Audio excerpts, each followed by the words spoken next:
But the last question I'm going to ask is, which is a bit of a quite an interesting one, is what are the exciting or growing areas in devices, I suppose now and maybe in the next 5 to 10 years, which maybe professionals in the industry should be looking to upskill in or be aware of, or maybe think about branching their careers into that space, if that makes sense?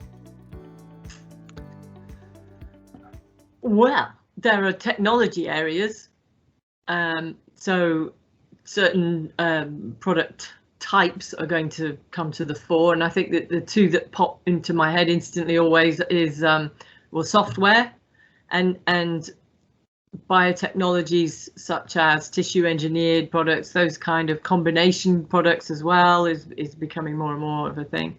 Oh, the ATMPs, isn't it? The advanced therapies, when it crosses over and they start making complicated, interesting stuff. And that's the other thing, is that the regulations in those cutting edge areas is also going to be a bit of a challenge. So, like, the use of artificial intelligence in machine learning is cropping up all the time at the moment because the regulation does not address that.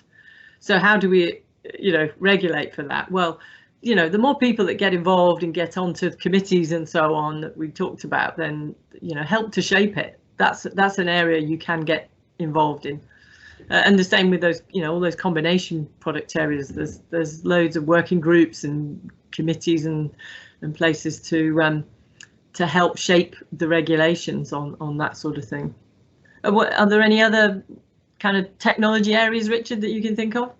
The area I'm thinking of is those ones are certainly true and are really exciting, cutting edge stuff. The other one I see is sort of the nanotechnology area. I see, surface finish and nano finishes and things like that is increasingly, I think, going to be very interesting little robots, and exciting and very science fiction. But I don't think we're that far away from that at the moment.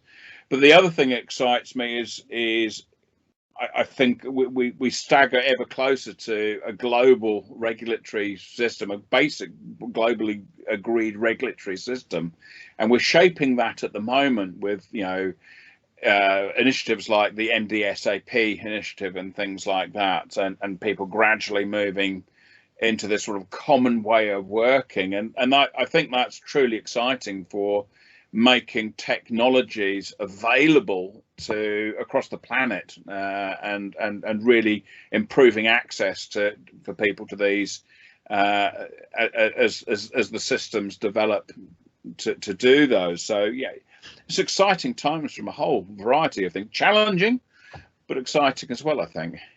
That's interesting. AI is obviously, that's the big one in every industry, isn't it? It's massive everywhere, not just in life sciences, med dev and pharma, but it's getting. I think one of the things I found once at a conference was how there's obviously a labour shortage of data scientists because AI is so big, but so you need to train your life science people now to be data people to manage those big data and how to use it and so on. So it's.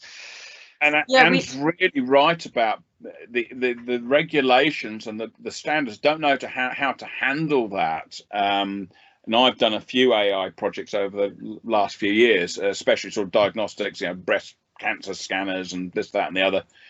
And they all do the same thing. They spent a huge amount of money developing these vast database and learning algorithms and all this sort of stuff to predict stuff, and it's all absolutely cracking.